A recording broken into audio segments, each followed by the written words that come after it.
এই আল্লাহর বান্দা এমন কি কাজ করেছিল যে তার শরীর একটা গাধায় বদলে গেল? সে কি এমন কাজ করেছিল? তার কি নিজের স্ত্রীর সঙ্গে সম্পর্ক ভালো ছিল না? সে কি হারাম কাজে লিপ্ত ছিল? শেষ পর্যন্ত কিছু না কিছু তো সে করেছিল, যার কারণে আল্লাহর শাস্তি নাজিল হল। পুরো ঘটনাটা জানার জন্য আমাদের সঙ্গে থাকুন এবং এই ভিডিওটা সওয়াবের নিয়তে সাদকায়ে জারিয়া ভেবে আপনার প্রিয় বন্ধুদের সঙ্গে অবশ্যই শেয়ার করুন, আর ভিডিওটা লাইক করতে ভুলবেন না। আল্লাহ আমাদের সবাইকে গুনাহ থেকে বাঁচার তৌফিক দিন, আমিন। এই গল্পটা এমন এক শহরের যেখানে মিনার থেকে আজান উঠত। এই গল্পটা এমন এক মহল্লার যেখানে গলিতে গলিতে শিশুদের হাসি ছিল। কিন্তু তার চেয়েও বড় কথা, এই গল্পটা দুইটা হৃদয়ের। একটা হৃদয় যা জ্ঞানের পর্দার আড়ালে লুকানো ছিল, আরেকটা হৃদয় যা শেখার অজুহাতে ডুবে গিয়েছিল।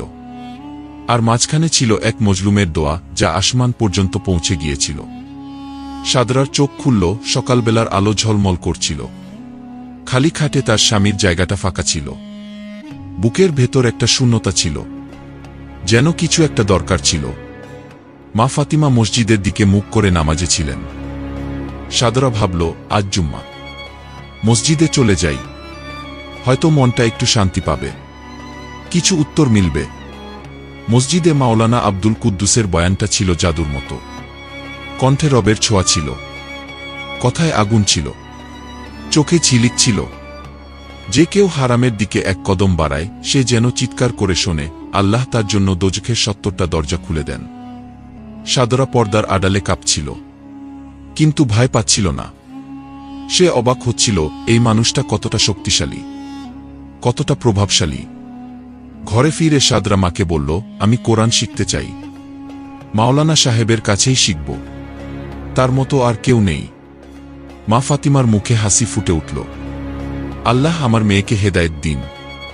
মাওলানা নেক মানুষ, কিন্তু সাদরার চোখে জ্ঞানের তৃষ্ণা ছিল না। সেখানে ছিল এক ধরনের শূন্যতা যা কিছু একটা খুঁজছিল। মাওলানা বাড়িতে এসে যখন পড়ানো শুরু করলেন, তখন প্রথম সবক ছিল হিজাব, নারীর ইজ্জত তার পর্দায়। তিনি পড়াতে থাকলেন, কিন্তু তার দৃষ্টি বারবার সাদরার মুখে আটকে যাচ্ছিল। কণ্ঠে নরম ভাব বাড়তে থাকল, দূরত্ব কমতে থাকল। তিনি জানতেন এই খেলাটা ভয়ঙ্কর, কিন্তু হৃদয় তখন বধির হয়ে গিয়েছিল, বিবেক স্তব্ধ হয়ে গিয়েছিল। একদিন হঠাৎ দুজনের হাত ছুঁয়ে গেল। এক মুহূর্তের জন্য সময় থেমে গেল। বিদ্যুতের মতো শিহরণ ছড়িয়ে পড়ল। দুজনেরই শরীর কেঁপে উঠল। সাদরা তাড়াতাড়ি হাত সরিয়ে নিল। লজ্জায় মুখ লাল হয়ে গেল। মাওলানা হেসে বললেন, খেয়াল রেখো। কিন্তু তার চোখে ছিল দুষ্টুমি, ছিল এক লুকানো বার্তা। রাতে সাদরা ডায়েরিতে লিখল, আজ অদ্ভুত ঘটনা ঘটল। তার হাত ছুঁতেই আমার শরীরে কাঁপুনি ধরল। এটা ভুল, আমি জানি এটা গুনাহ, তবু কেন আমার হৃদয় তার জন্য ধুকপুক করে? সে তো মাওলানা, নেক, পরহেজগার। হয়তো এটা আমার পরীক্ষা, অথবা হয়তো কিছু অন্য কিছু। পরের দিন সাদরা মাকে বলল, আমাকে ক্লাসে যেতে হবে। মাওলানা সাহেবের স্ত্রী মহিলাদের জন্য ক্লাস শুরু করেছেন। মা ফাতিমা বিশ্বাস করে নিলেন। যাও মা, এতে বরকত আছে। কিন্তু সাদরার বুক ধড়ফড় করছিল, হাত কাঁপছিল। এটা ছিল প্রথম মিথ্যে, প্রথম বিশ্বাসঘাতকতা। একজন মায়ের বিশ্বাসে আঘাত করার শুরু। মাওলানা বাড়ি ফিরলে তার বিবেক নড়ে উঠল। তুমি মিম্বরে দাঁড়িয়ে মানুষকে ভয় দেখাও, আর নিজেই এই গর্তে নামছ, বিবেক বলল। কিন্তু তারপর তিনি ভাবলেন, আমি তাকে সঠিক পথে ফিরিয়ে আনব। এটা আমার দায়িত্ব, আমি তার রূহ বাঁচাব। এটাই ছিল শয়তানের সবচেয়ে পুরনো অজুহাত, সবচেয়ে ভয়ঙ্কর মিথ্যে। মা ফাতিমা বুঝতে পারলেন, মেয়ে বদলে যাচ্ছে, নামাজ ছুটে যাচ্ছে, কথাবার্তায় উদাসীনতা। একদিন তিনি জিজ্ঞেস করলেন, মা সব ঠিক আছে তো? সাদরা রাগ করে জবাব দিল, তোমার সব কথায় সন্দেহ। মা চুপ করে গেলেন, কিন্তু তার হৃদয় ভেঙে গেল। তিনি ভাবলেন, হয়তো মেয়ে বড় হয়ে গেছে, হয়তো তিনিই ভুল। রাতে দেরিতে মোবাইল বেজে উঠল। একটা মেসেজ, তোমার আত্মিক উন্নতি আমার জন্য খুব গুরুত্বপূর্ণ, মাওলানা লিখেছেন। সাদরার বুক ধড়ফড় করতে লাগল, হাত কাঁপছিল। তবু সে উত্তর দিল, ধন্যবাদ মাওলানা সাহেব, আপনার দয়া। এটিই ছিল প্রথম ফিসফাস, প্রথম গোপন সম্পর্ক, এমন এক সম্পর্ক যা আলোর নামে অন্ধকারে বেড়ে উঠছিল। পরের দিন হাজী সাহেব মসজিদে এলো।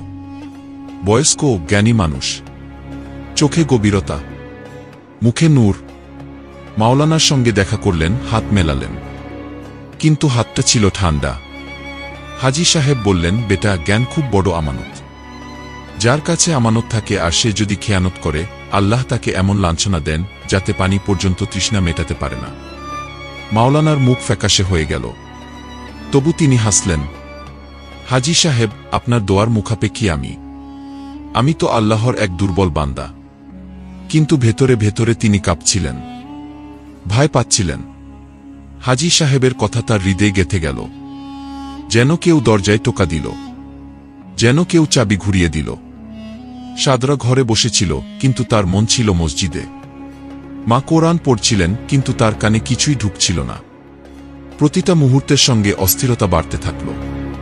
কাল দেখা হবে, মাওলানা কথা দিয়েছিলেন, তোমাকে আত্মিক সফরে নিয়ে যাব।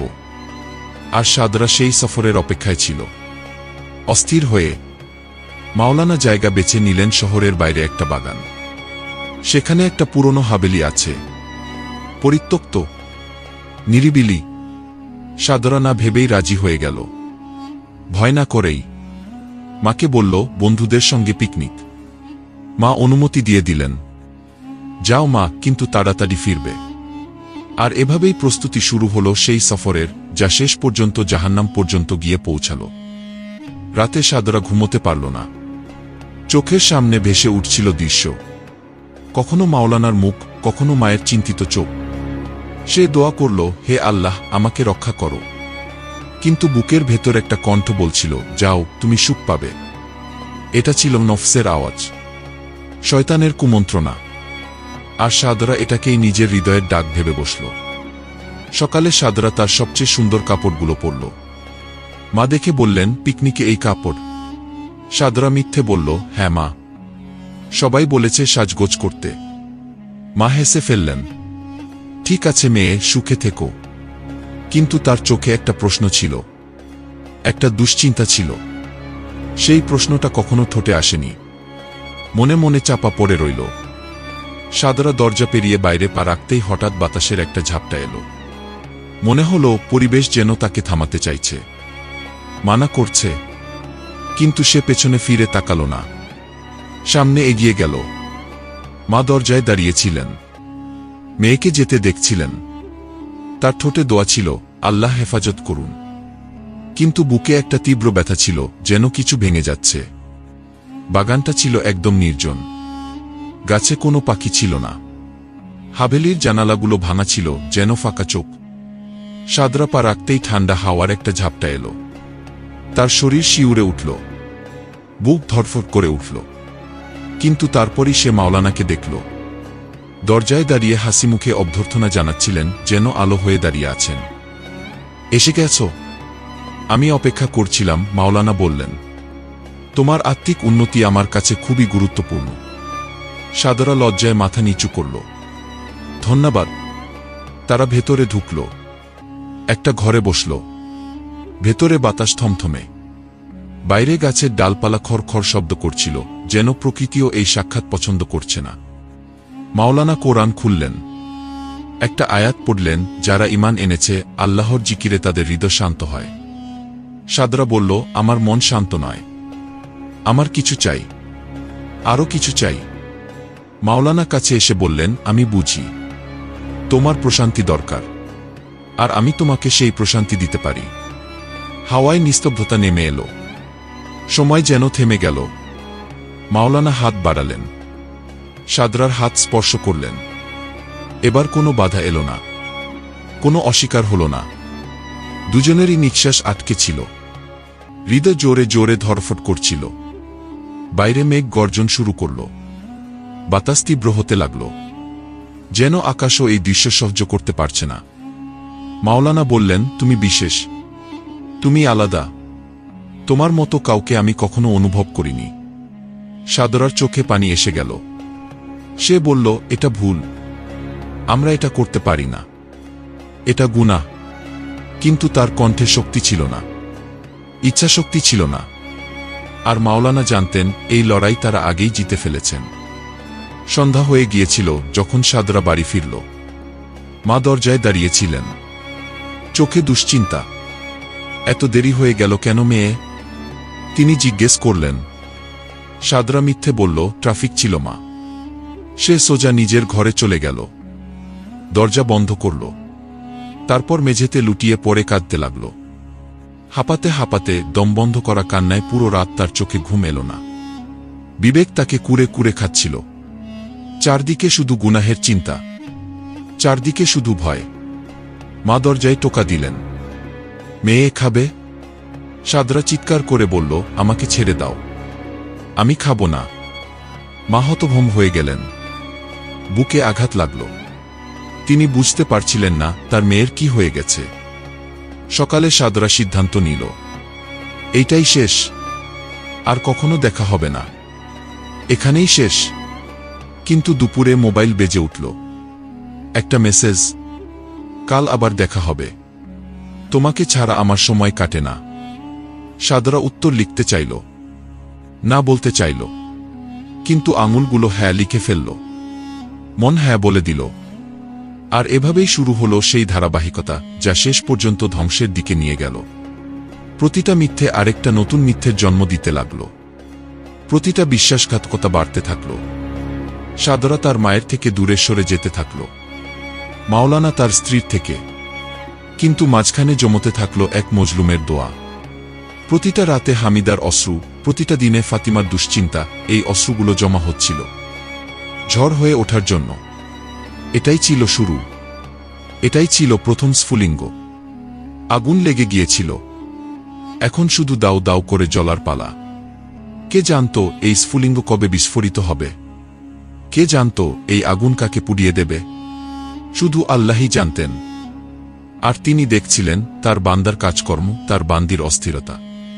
তার রহমতের দরজাগুলো খোলা ছিল, কিন্তু তার আজাবের হাতুড়িও প্রস্তুত ছিল। আগুন জ্বলে উঠেছিল, এখন তা ভয়ঙ্করভাবে ছড়িয়ে পড়ছিল। একটা মিথ্যে 10টা জন্ম নিল, একটা খেয়ানত সত্তা মুখ নিল। সাদরা আর মাওলানার মাঝে অন্ধকারের এক নৃত্য শুরু হয়ে গিয়েছিল। প্রতিটা সাক্ষাৎ গুনাহের গভীরে নামার পথ হয়ে উঠছিল। প্রতিটা মিথ্যে নতুন একটা সেতু বানাচ্ছিল আরেকটা দোজখের দিকে। আর উপরে আকাশে ইনসাফের মেঘ জমে উঠছিল। সাদরা ডায়েরিতে লিখল, আজ আবার একই ঘটনা ঘটল। প্রতিবার আমি কথা দিই এটাই শেষ, তারপরই তার মেসেজ আসে আর আমি সব প্রতিশ্রুতি ভুলে যাই। আজ মা জিজ্ঞেস করল, তোমার চোখ লাল কেন? আমি বললাম, ঘুম হয়নি। এটাও মিথ্যে। আমি ধীরে ধীরে মিথ্যের রানী হয়ে যাচ্ছি। জুম্মার দিন মাওলানা মিম্বরে দাঁড়িয়ে জোরালো ভাষণ দিচ্ছিলেন। হারামকারীদের ওপর আল্লাহর পাকড়াও আসে। তিনি বারবার বলছিলেন, তিনি তাদের চেহারা বিকৃত করে দেন, তাদের ইজ্জত মাটিতে মিশিয়ে দেন। শ্রোতাদের চোখে পানি ছিল, ভয় ছিল। তারা আল্লাহর কাছে পানাহ চাইছিল। কিন্তু খতিবের নিজের হৃদয়ে আরেকটা আগুন জ্বলছিল। তিনি জানতেন এই কথাগুলো একদিন তার দিকেই ফিরে আসবে। হামিদা ঘরে বসে নামাজ পড়ছিলেন, কিন্তু মন নামাজে ছিল না। সন্দেহের জালে আটকে গিয়েছিল। স্বামীর দেরিতে ফেরা, তার উদাসীন হাসি, সবকিছু তাকে তাড়া করছিল। গত রাতে তিনি স্বপ্ন দেখেছিলেন, একটা গাধা মিম্বরে দাঁড়িয়ে আছে আর তার মুখ থেকে আগুন বের হচ্ছে। তিনি ঘাম ভেজা শরীরে আটকে উঠে বসেছিলেন। সাদরা আর মাওলানা বাজারে হঠাৎই একে অপরের সামনে পড়ে গেল। দুজন দুজনকে দেখল, চোখে চোখে কথা হলো। এক মুহূর্তের জন্য সময় থেমে গেল। দুনিয়া ভুলে গেল তারা। কিন্তু সেই দোকানেই হামিদা কাপড় দেখছিলেন। তিনি দৃশ্যটা দেখে ফেললেন। তার হৃদয় ভেঙে গেল, চোখ দিয়ে পানি ঝরল। কিন্তু তিনি চুপ থাকলেন। রাতে হামিদা জিজ্ঞেস করলেন, ওই নারীটি কে? মাওলানার মুখ বদলে গেল। এ কেমন প্রশ্ন? সে আমার বোনের মেয়ে, হঠাৎ দেখা হয়ে গেছে। হামিদা বললেন, কিন্তু তোমার চোখে তো অন্য কিছু ছিল। মাওলানা রেগে গেলেন, তোমাকে শয়তান পেয়ে বসেছে, তুমি আমাকে বিশ্বাস করো না। পরদিন মাওলানা লিখলেন, আমি তোমাকে ছাড়া মরে যাচ্ছি। সাদরা উত্তর দিল, না, এবার থামো। আমি ভয় পাই আল্লাহ নারাজ হবেন। মাওলানা লিখলেন, আল্লাহ গফুরুর রহিম। আমরা তওবা করব, শুধু একবার, শেষবার। মা ফাতিমা জ্বরে আক্রান্ত হয়ে পড়লেন। সাদরা অস্থির হয়ে পড়ল, কিন্তু তার দুশ্চিন্তা দ্বিগুণ ছিল। একদিকে মায়ের অসুস্থতা, অন্যদিকে সাক্ষাতের অপেক্ষা। সে মাকে বলল, আমি ডাক্তারের কাছ থেকে ওষুধ আনছি। কিন্তু সে সোজা চলে গেল সেই পরিত্যক্ত হাবেলির দিকে। আর মা ফাতিমা ঘরে একা পড়ে রইলেন, কাতরাতে কাতরাতে। হাবেলির ঘরের ভেতর বাতাস আরও বেশি দমবন্ধ করা ছিল। মাওলানা বলল, তুমি আমাকে আল্লাহর আরও কাছাকাছি নিয়ে যাও। সাদরা বলল, এটা ভুল, আমরা থেমে যাই। আল্লাহ দেখছেন, তিনি নারাজ হবেন। মাওলানা হেসে উঠল, আল্লাহ আমাদের অবস্থা দেখছেন, আর তিনি আমাদের উপর রহম করবেন। আমি তো তারই বান্দা। বাইরে আকাশে মেঘ গর্জন করতে লাগল, বাতাস তীব্র হল, গাছের ডালপালা কটকট শব্দ করল। হঠাৎ একটা বিদ্যুৎ চমকাল, পুরো ঘর সাদা হয়ে গেল। সাদরা চিৎকার করে উঠল, এটা আল্লাহর গজব। মাওলানা তাকে ধরল, না, এটা প্রকৃতি। আল্লাহ আমাদের ভালোবাসেন, তিনি মাফ করে দেবেন। সাদরা বাড়ি পৌঁছাল, তখন মায়ের অবস্থা খুব খারাপ ছিল। মেয়ে, তুমি কোথায় ছিলে? আমি একা ছিলাম। সাদরা মিথ্যে বলল, ডাক্তারের কাছে লাইন লেগেছিল। মা তার কাপড়ের দিকে তাকালেন, তাতে ভেজা মাটি লেগেছিল। তিনি কিছু বললেন না, কিন্তু চোখে একটা প্রশ্ন ছিল, এমন এক প্রশ্ন যার উত্তর তিনি জানতে চাননি। হাজী সাহেব সোজা মাওলানার বাড়িতে এলো। হামিদার সামনে বললেন, আমি একটা স্বপ্ন দেখেছি। তুমি মিম্বরে দাঁড়িয়ে আছো, তোমার মুখ থেকে আগুন বের হচ্ছে, কিন্তু তোমার পা গাধার, তোমার শরীর জন্তুর মতো। মাওলানার মুখ ফ্যাকাশে হয়ে গেল। হাজী সাহেব, এটা কি ওয়াসওয়াসা? আমি তো আপনার দোয়ার মুখাপেক্ষী। হাজী সাহেব চলে যাওয়ার পর হামিদা জিজ্ঞেস করল, এটা কি সত্যি? আমার সঙ্গে সত্য কথা বলো। মাওলানা কেঁদে ফেলল, তুমি আমার স্ত্রী, তুমিও কি আমাকে সন্দেহ করছো? আমি তওবা করব। সে সারা রাত ইবাদত করল, জোরে জোরে কাদার ভান করল। হামিদার মন নরম হল, কিন্তু তার সন্দেহ করল না। সাদরা স্বপ্ন দেখল, সে একটা গভীর কূপে পড়ে যাচ্ছে। ওপরে মা দাঁড়িয়ে আছেন, কাঁদছেন, হাত বাড়িয়ে দিচ্ছেন, মেয়ে, আমার হাত ধরো, আল্লাহকে ভয় করো। কিন্তু নিচ থেকে মাওলানার কণ্ঠ এলো, এখানে এসো, এখানে সুকুন আছে, এখানে ভালোবাসা আছে। আর সে অন্ধকারের দিকে পড়তেই রইল। হঠাৎ ঘুম ভেঙে উঠল, শরীর ঘামে ভিজে গেছে। মা জিজ্ঞেস করলেন, কি হয়েছে মা? তুমি চিৎকার করছিলে।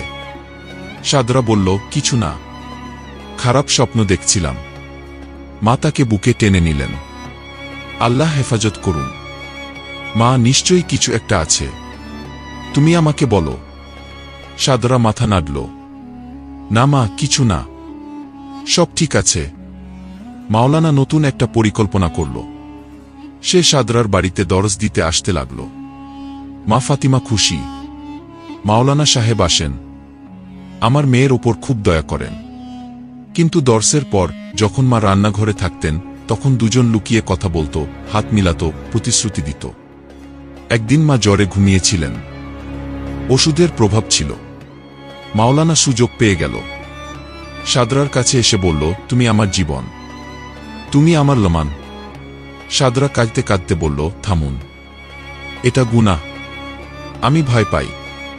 মা জেগে উঠবেন, কিন্তু বিবেকের কণ্ঠ চাপা পড়ে গেল। লালসার কণ্ঠ জিতে গেল। হঠাৎ দরজায় কড়া নাড়ার শব্দ হল। প্রতিবেশীর কণ্ঠ এলো, ভাবি ফাতিমা, ওষুধ নিয়ে এসেছি। দুজন আলাদা হয়ে গেল। বুক ধড়ফড় করছিল। সাদরা দরজা খুলল, হাত কাঁপছিল। প্রতিবেশী দেখল ভেতরে মাওলানা বসে আছেন। তার চোখে একটা প্রশ্ন ছিল, কিন্তু সে চুপ রইল।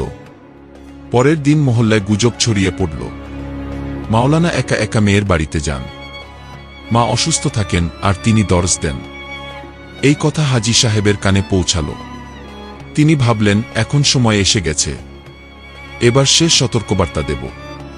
হাজী সাহেব মাওলানাকে একা ডেকে বললেন, বেটা, মানুষ কথা বলছে, তোমার ইজ্জত ঝুঁকির মধ্যে। যদি তোমার ভেতরে সামান্য খারাপ কিছু থাকে এখনই থেমে যাও। আল্লাহর পাকড়াও খুব কঠিন। তিনি চেহারা বিকৃত করে দেন। মাওলানা চোখ নামিয়ে বলল, আমি নির্দোষ। এগুলো মানুষের বাজে কথা। আমি তো আল্লাহর বান্দা। বাড়ি ফিরে মাওলানা ভাবল, হাজী সাহেব কে? আমি তো মসজিদের ইমাম।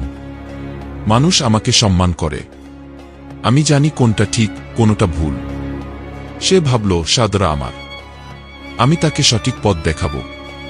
এটাই ছিল শয়তানের সবচেয়ে বড় মিথ্যে, যে জ্ঞানী মানুষ নিজেই জ্ঞানের আলো থেকে অন্ধ হয়ে যেতে পারে। মহল্লার কথাবার্তায় সাদরা ভয় পেয়ে গেল। সে মাওলানাকে মেসেজ করল, এখন আর দেখা বন্ধ করি। মানুষ কথা বলছে, আমার মায়ের ইজ্জত আছে। মাওলানা জবাব দিল, তুমি আমার কারো কথায় কান দিও না। আমরা সাবধানে থাকব, নতুন উপায় বের করব। আর সাদরা আগের মতোই হ্যাঁ বলে দিল। এখন সাক্ষাতের জন্য নতুন জায়গা ঠিক করা হলো। শহর থেকে দূরে নির্জন জায়গা, পুরনো হোটেল। প্রতিবার মায়ের জন্য নতুন অজুহাত, নতুন মিথ্যে। মা, বন্ধুর বাড়ি যাচ্ছি। মা, হাসপাতালে একজনকে দেখতে যাচ্ছি। আর মা বিশ্বাস করতেন, কারণ তিনি তার মেয়ের উপর ভরসা করতেন। হামিদা ঘরে একা থাকতেন। দিন গুনতেন। স্বামী বাড়ি ফিরলে ক্লান্ত, খিটখিটে। কথা কম, নীরবতা বেশি। দূরত্ব বাড়তেই থাকল। এক রাতে তিনি ভাবলেন, আমার জীবন কি এভাবেই কেটে যাবে? আমি কি শুধু তার স্ত্রী হয়ে দুঃখই সহ্য করব? সেই রাতে তিনি সিদ্ধান্ত নিলেন। হামিদা অজু করলেন, নামাজের চাটাই বিছালেন। রাত তখন 2টা। ঘর নিস্তব্ধ। তিনি সিজদায় পড়ে দোয়া করলেন, হে আল্লাহ, তুমিই সব দেখছ। যদি আমার স্বামী সত্যবাদী হয়, তাকে দুনিয়া আর আখিরাতে সম্মান দাও। আর যদি সে মিথ্যাবাদী হয়, যদি সে আমাকে ধোঁকা দেয়, তবে হে আল্লাহ, আমি তার বিচার তোমার কাছে চাই। তাকে এমন আযাব দাও যেন তোমার সৃষ্টিগত শিক্ষা পায়। তার দৃষ্টান্ত স্থাপন করো যেন আর কেউ ভুল পথে না চলে। হে আল্লাহ, আমার এই অসহায় বান্দির দোয়া ফিরিয়ে দিও না। এই বলে তিনি কান্নায় ভেঙে পড়লেন। অশ্রুতে নামাজের চাটাই ভিজে গেল। বাইরে আকাশে বিদ্যুৎ চমকাল। মেঘ গর্জন করল। যেন আল্লাহ বললেন, তোমার দোয়া কবুল হয়েছে। পরের দিন মাওলানার মেসেজ এলো, কাল শেষবার। তারপর আমি তোমাকে ছেড়ে দেব। শুধু আরেকটা শেষ সাক্ষাৎ, তারপর শেষ। সাদরা ভাবল, শেষবার। তারপর আমি ঠিক হয়ে যাব। মায়ের কাছে ক্ষমা চাইব, আল্লাহর কাছে তওবা করব। কিন্তু সে জানত না, শেষবারের কোনো শেষ নেই। মা ফাতিমা বললেন, মেয়ে, তুমি খুব চিন্তিত দেখাচ্ছ। চলো, তোমাকে হাজী সাহেবের কাছে নিয়ে যাই। তিনি বয়স্ক মানুষ, তোমার মন হালকা হবে। সাদরা অস্বীকার করল, না মা, আমি যেতে চাই না। আমি ঠিক আছি, শুধু একটু ক্লান্ত। মা চুপ করে গেলেন। কিন্তু তার মন বলল, নিশ্চয়ই কিছু একটা আছে। সাদরা তার কাপড়গুলো প্রস্তুত করল, সবচেয়ে সুন্দরগুলো। মা দেখে জিজ্ঞেস করলেন, কোথায় যাচ্ছিস? বন্ধুর বিয়ে। সাদরা মিথ্যে বলল। মা বললেন, বিয়ের কথা তো আগে বলিসনি। এখনই জানালাম না, তাই তাড়াতাড়ি প্রস্তুত হচ্ছি, সাদরা বলল। মা আর কিছু বললেন না, কিন্তু তার চোখে ব্যথা ছিল। আর এভাবেই প্রস্তুতি হল সেই শেষ সাক্ষাতের জন্য। সাদরা বাড়ি থেকে বের হওয়ার সময় পেছনে ফিরে তাকাল না। যদি তাকাতো তাহলে দেখত মা দরজায় দাঁড়িয়ে আছেন। চোখে পানি, ঠোঁটে দোয়া, বুকে ভয়। দোয়া ছিল, আল্লাহ, আমার মেয়েকে রক্ষা করো। আর ভয় ছিল, এই দেখা যেন শেষ দেখা না হয়ে যায়। এখন 2টা পথ একে অপরের সঙ্গে মিলিত হয়ে গিয়েছিল। মাওলানার চালাকি, সাদরার দুর্বলতা, আর হামিদার দোয়া, এই 3টা স্রোত এক হয়ে বয়ে চলছিল এমন এক জায়গার দিকে, যেখানে বিচার হবে, যেখানে মুখোশ খুলে যাবে, যেখানে সত্য প্রকাশ পাবে। এখন সময় এসে গিয়েছিল সেই মুহূর্ত দেখার, যখন আল্লাহ তার বান্দাকে তার আসল রূপে দেখান। যে রূপ তার ভেতরের চেহারা, যে রূপ তার প্রকৃত সত্তা। তৃতীয় অংশে দেখা হবে, যখন আযাব নাজিল হবে, আর প্রতিটা চোখ দেখবে আল্লাহর পাকড়াও কতটা ভয়ঙ্কর। এখন সময় এসে গিয়েছিল। মিথ্যের ইমারত তার শেষ তলায় পৌঁছে গিয়েছিল। দোয়া আসমানে গিয়ে ধাক্কা মেরেছিল। বিচারের হাতুড়ি উঠে গিয়েছিল। সাদরা আর মাওলানা তাদের শেষ সাক্ষাতের জন্য রওনা হল। কিন্তু তারা জানত না এটা কোনো সাক্ষাৎ নয়, এটা এক আদালত। আর বিচারক স্বয়ং আল্লাহ, যিনি তাদের প্রতিটা কাজ দেখছিলেন। সাদরা দরজা খুলতেই বাতাসের এক তীব্র ঝাপটা এলো। মনে হলো বাতাস যেন তাকে থামাতে চাইছে। মা ফাতিমা ডাক দিলেন, মা, তাড়াতাড়ি ফিরবি, মেঘ গর্জাচ্ছে, বৃষ্টি হতে পারে। সাদরা কোনো উত্তর দিল না, সামনে এগিয়ে গেল। মা দরজায় দাঁড়িয়ে রইলেন যতক্ষণ না মেয়েটা চোখের আড়াল হল। পথে গাছগুলো দুলছিল, ঝুঁকে পড়ছিল, পাখিরা চুপ ছিল, যেন কিছু একটা হতে যাচ্ছে। সাদরার পা ভারী লাগছিল, বুক ধড়ফড় করছিল। সে ভাবল, ফিরে যাই, এটা ভুল। ঠিক তখনই মোবাইল বেজে উঠল। মাওলানার মেসেজ, আমি অপেক্ষা করছি, তোমাকে ছাড়া আমি মরে যাব। হাভেলিতে পৌঁছে দেখল দরজা খোলা, ভেতরে অন্ধকার, দুর্গন্ধ, নিস্তব্ধতা। মাওলানা ভেতরে দাঁড়িয়েছিলেন। মাটির একটা প্রদীপ জ্বলছিল, তার চোখে ছিল অদ্ভুত এক ঝিলিক। এলে, আমি তোমারই অপেক্ষায় ছিলাম, সে বলল। সাদরা অনুভব করল আজ সবকিছু আলাদা। সে বলল, এটাই শেষবার, সত্যিই শেষ। আমি এখন আল্লাহর কাছে তওবা করতে চাই। মাওলানা হেসে উঠল, আল্লাহ ক্ষমাশীল। আগে আমাকে ভালোবাসো, তারপর আল্লাহকে ভালোবাসবে। এটা ভুল, সাদরা কাঁদতে কাঁদতে বলল। আমরা দুজনেই জাহান্নামে যাব। বাইরে আকাশে কালো মেঘ ছেয়ে গেল। গর্জন শুরু হল, বিদ্যুৎ চমকাতে লাগল, ঘরের জানালাগুলো কাঁপতে লাগল। হঠাৎ এক প্রচণ্ড গর্জন হল, পুরো ঘর কেঁপে উঠল। সাদরা চিৎকার করে উঠল, এটা আল্লাহর গজব। মাওলানা বলল, না, এটা শুধু আবহাওয়া। ঠিক সেই মুহূর্তে মাওলানা সাদরাকে টেনে নিল। সে বাধা দিল, কাঁদল, পালাতে চাইল, কিন্তু শক্তি কম ছিল, ইচ্ছাশক্তি দুর্বল ছিল। বাইরে বিদ্যুতের ঝলকানিতে ঘর আলো ভরে গেল। মনে হল হাজারটা ক্যামেরার ফ্ল্যাশ একসঙ্গে জ্বলছে। পুরো কায়নাত এই দৃশ্যের সাক্ষী হয়ে আছে। তারপর আরেকটা গর্জন, তারপর বিস্ফোরণের মতো শব্দ, যেন আকাশ ফেটে গেল। সাদা আলোয়ের এক প্রবল ঢেউ ঘরের ভেতরে ঢুকে পড়ল। সাদরা নিজেকে বাতাসে ভেসে যেতে অনুভব করল। তারপর অন্ধকার, ঘন, ভারী, সম্পূর্ণ অন্ধকার। তার চেতনা হারিয়ে গেল, দুনিয়া ভুলে গেল। কিছুক্ষণ পরে সাদরার চোখ খুলল। মাথা ব্যথা করছিল, কানে ভো ভো শব্দ। সে মাটিতে পড়েছিল, ধুলো আর কাদার মধ্যে। উঠতে চাইল, কিন্তু শরীর সাড়া দিল না। তারপর তার চোখ পড়ল মাওলানার দিকে, আর তার মুখ থেকে ভয়ঙ্কর চিৎকার বেরিয়ে এলো। মাওলানা আব্দুল কাদ্দুস মাটিতে পড়েছিলেন। তার মাথা, মুখ আর গলা পর্যন্ত মানুষের মতো ছিল, চোখ খোলা, ভয়ে বিস্ফারিত। কিন্তু কাঁধের নিচে তার পুরো শরীর গাধার, মাটির মতো চামড়া, লম্বা পা, গাধার খুর। মাওলানা উঠতে চাইল, হোঁচট খেল। তার হাত মাটিতে ভর নিতে পারছিল না।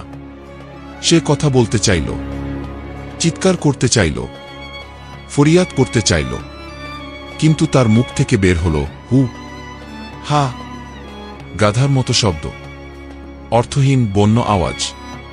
তার চোখ দিয়ে মোটা মোটা পানি পড়তে লাগল। সাদরা নিজের মুখ ঢেকে ফেলল, চিৎকার করতে লাগল, না, এটা কি হয়ে গেল? হে আল্লাহ! সে হামাগুড়ি দিয়ে পেছাতে লাগল, দেয়ালে গিয়ে ঠেকল। মাওলানা তার দিকে তাকাল, চোখে আকুতি। সে বলতে চাইছিল, সাহায্য, সাহায্য, কিন্তু শব্দ ছিল না, শুধু পশুর আওয়াজ। সাদরা নিজেকে সামলাল, উঠল, বাইরে দৌড় দিল। বৃষ্টিতে ভিজতে ভিজতে, কাপড় ছেঁড়া, চুল এলোমেলো। সে অজ্ঞান হয়ে যাওয়ার কাছাকাছি ছিল, তবু দৌড়াতে থাকল। রাস্তায় কেউ ছিল না, পুরো এলাকা ফাঁকা, যেন আল্লাহ সবাইকে সরিয়ে দিয়েছেন আযাব দেখানোর জন্য। বাড়ি পৌঁছে দেখল দরজা খোলা। সে ভেতরে ঢুকে পড়ল, চিৎকার করতে করতে, মা, মা! মা ফাতিমা রান্নাঘর থেকে বেরিয়ে এলেন। মেয়েকে দেখে স্তব্ধ হয়ে গেলেন। মা, এটা কি হলো? তোমার এই অবস্থা কেন? সাদরা মায়ের পায়ে লুটিয়ে পড়ল। মা, আমি অনেক বড় গুনাহ করেছি। আমি মিথ্যাবাদী, চরিত্রহীন, মায়ের নাম নিয়ে মিথ্যে বলেছি। সে সব কিছু বলে দিল, সব রহস্য খুলে দিল, প্রতিটা গোপন সাক্ষাৎ, প্রতিটা মিথ্যে, প্রতিটা বিশ্বাসঘাতকতা। মা ফাতিমা চুপচাপ দাঁড়িয়ে শুনতে থাকলেন। তার মুখ ফ্যাকাশে হয়ে গেল, চোখ বিস্ফারিত। আর মাওলানা? সাদরা কাঁদতে কাঁদতে বলল, আল্লাহ তাকে শাস্তি দিয়েছেন, সে গাধা হয়ে গেছে। মা ফাতিমা বুকের ওপর হাত রাখলেন। নিঃশ্বাস দ্রুত হতে লাগল, মুখ বিকৃত হয়ে গেল। মা, আমার মা, তিনি জড়িয়ে বললেন। তারপর ধীরে ধীরে মাটিতে লুটিয়ে পড়লেন। মা, মা! সাদরা চিৎকার করল। সে মাকে তুলতে চেষ্টা করল, কিন্তু মায়ের চোখ বন্ধ, নিঃশ্বাস থেমে গেছে। হঠাৎ হৃদরোগ, নির্মম। সাদরা চিৎকার করতে লাগল, প্রতিবেশীদের ডাকল, কিন্তু সব শেষ হয়ে গিয়েছিল। চিৎকার শুনে প্রতিবেশীরা দৌড়ে এলো। মা ফাতিমাকে দেখে তারা বুঝে গেল তিনি আর নেই। কি হয়েছে? এক প্রতিবেশী জিজ্ঞেস করল। সাদরা কাঁপতে কাঁপতে বলল, আমার কারণে। মাওলানা, সে গাধা হয়ে গেছে, ওই পরিত্যক্ত হাভেলিতে। এই কথা শুনেই পুরো মহল্লায় হইচই পড়ে গেল। মাওলানা গাধা হয়ে গেছে। খবরটা আগুনের মতো ছড়িয়ে পড়ল। লোকজন ঘর থেকে বেরিয়ে হাভেলির দিকে দৌড় দিল। কেউ বিশ্বাস করছিল না, কেউ হতবাক। যখন তারা দৃশ্যটা দেখল, তখন তাদের বিশ্বাস কেঁপে উঠল। মাওলানা অর্ধেক গাধা, অর্ধেক মানুষ হয়ে মাটিতে পড়েছিল। তার চোখ দিয়ে অশ্রুর নদী বয়ে যাচ্ছিল। হাজী সাহেব খবর পেলেন। তিনি সঙ্গে সঙ্গে চলে এলেন। লোকজন পথ ছেড়ে দিল। তিনি ভেতরে ঢুকলেন। মাওলানাকে দেখে দীর্ঘশ্বাস ফেললেন। আল্লাহু আকবর! বিচার হয়ে গেছে। তিনি লোকজনকে বললেন, দেখো, শিক্ষা নাও। এই হলো মুনাফিকের পরিণাম, এই হলো আল্লাহর পাকড়াও। হাজী সাহেব কণ্ঠ উঁচু করলেন, হে মানুষ, এই লোকটাকে দেখো। এই সেই ব্যক্তি যে তোমাদের জাহান্নামের ভয় দেখাত আর নিজে জাহান্নামে ঝাঁপ দিচ্ছিল। সে জ্ঞানকে ঢাল বানিয়েছিল, আল্লাহ সেই ঢাল ছিঁড়ে দিয়েছেন। সে মজলুমের দোয়াকে তুচ্ছ ভেবেছিল, এখন তার অবস্থা দেখো। লোকজন ভয়ে কাঁপছিল, কেউ কাঁদছিল, কেউ রাগে পাথর তুলছিল। থামো, হাজী সাহেব বললেন, এটা আল্লাহর কাজ, তোমাদের নয়। এটাকে দেখো, শিক্ষা নাও, নিজেদের গুনাহকে ভয় করো। এই আযাবের উদ্দেশ্যই এটাই। মাওলানা উঠতে চাইলেন, হামাগুড়ি দিতে শুরু করলেন। লোকজনের ভেতর দিয়ে এগোতে লাগলেন, হু হু শব্দ করতে করতে। তার চোখের পানি মাটিতে দাগ রেখে যাচ্ছিল। তিনি মসজিদের দিকে যাচ্ছিলেন, তার নিজের মসজিদ। লোকজন নীরবে পেছনে পেছনে চলল। বিস্ময় আর ভয়ে ভরা এক অদ্ভুত মিছিল। মসজিদের দরজা খোলা ছিল। তিনি ভেতরে ঢুকে হামাগুড়ি দিলেন। মেহরাবের দিকে গেলেন, যেখানে তিনি খুতবা দিতেন। তিনি সিজদায় পড়ে মাথা মাটিতে ঠেকালেন। তার খুর ছিল নামাজের ভঙ্গিতে, কিন্তু পশুর। তিনি হু হু করতে থাকলেন, চোখের পানি ফেলতে থাকলেন। আর পুরো শহরে ভয় ছড়িয়ে পড়ল। হামিদা খবর পেল। তার মুখ ফ্যাকাশে হয়ে গেল। সে চুপচাপ উঠল, কাপড় বদলাল, বাড়ি থেকে বের হয়ে মসজিদের দিকে এগিয়ে গেল। লোকজন তাকে দেখছিল, কিন্তু কেউ কিছু বলছিল না। সে মসজিদে ঢুকল, নিজের স্বামীকে দেখল। তার চোখে না ছিল দুঃখ, না সুখ, না রাগ। হামিদা হাজী সাহেবকে বলল, আমাকে কথা বলতে দিন। সে লোকজনের দিকে তাকিয়ে বলল, আমি এর স্ত্রী। আমি তার জন্য দোয়া করেছিলাম। যদি সে সত্যবাদী হতো, আল্লাহ তাকে সম্মান দিতেন। আর যদি মিথ্যাবাদী হতো, আল্লাহ তার বিচার করতেন। আজ তোমরা নিজেরাই দেখো কে সত্য ছিল, কে মিথ্যা। আজ থেকে আমি তার স্ত্রী নই। আল্লাহ আমাদের সম্পর্ক শেষ করে দিয়েছেন। আমি আমার মায়ের বাড়ি ফিরে যাচ্ছি। এই কথা বলে সে ঘুরে চলে গেল। পেছনে তার স্বামী সিজদায় পড়েছিল, আর লোকজন বিস্ময়ে তাকিয়েছিল। সাদরা বাড়িতে মায়ের লাশের পাশে বসেছিল। প্রতিবেশীরা তাজহিজ আর কাফনের ব্যবস্থা করেছিল, কিন্তু সাদরার জন্য কেউ এগিয়ে আসেনি। সবাই জেনে গিয়েছিল সবাই বুঝে গিয়েছিল সে একা ছিল, মা ছাড়া, ইজ্জত ছাড়া, আর সবচেয়ে বড় কথা, আল্লাহর রহমত ছাড়া। রাতে সাদরা ভাবল, আমি মরে যাব। আমার কারণে মা চলে গেছে, আমি সব হারিয়েছি। ঠিক তখনই তার হৃদয়ের ভেতর থেকে একটা আওয়াজ এলো, না, মরাটা সহজ, বেঁচে থাকাই কঠিন। তাই বাঁচো আর নিজের শাস্তি ভোগ করো। সকালে হাজী সাহেব সাদরার বাড়ি এলো। তিনি বললেন, মা, তোমার গুনাহ বড়, কিন্তু তবার দরজা এখনো খোলা। তোমার শাস্তি তো হয়ে গেছে, মায়ের মৃত্যু, বদনাম। এখন বাকি জীবনটা শিক্ষা হয়ে বাঁচো। মানুষকে বলো যাতে আর কেউ তোমার পথে না চলে। সাদরা মায়ের কবরের সামনে দাঁড়িয়ে অঙ্গীকার করল, মা, আমি তবা করছি, সত্যিকারের তবা।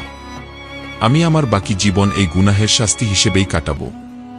আমি মানুষকে বলবো, শিক্ষা দেব, যাতে আমার মায়ের মৃত্যু বৃথা না যায়, আর আপনার দোয়া আমার জন্য ক্ষমা হয়ে যায়। এভাবেই ভেঙে পড়ল সেই দুনিয়া যা মিথ্যের উপর তৈরি হয়েছিল। মাওলানা নিজের আজাবে মসজিদের এক কোণে পড়েছিল। সাদরা নিজের দুঃখে মায়ের কবরের পাশে বসেছিল। হামিদা নিজের সিদ্ধান্ত নিয়ে নতুন জীবনের দিকে এগিয়ে যাচ্ছিল। কিন্তু গল্প এখানেই শেষ হয়নি। এখন সময় ছিল শিক্ষা নেওয়ার। এখন সময় ছিল তবার পথে হাঁটার।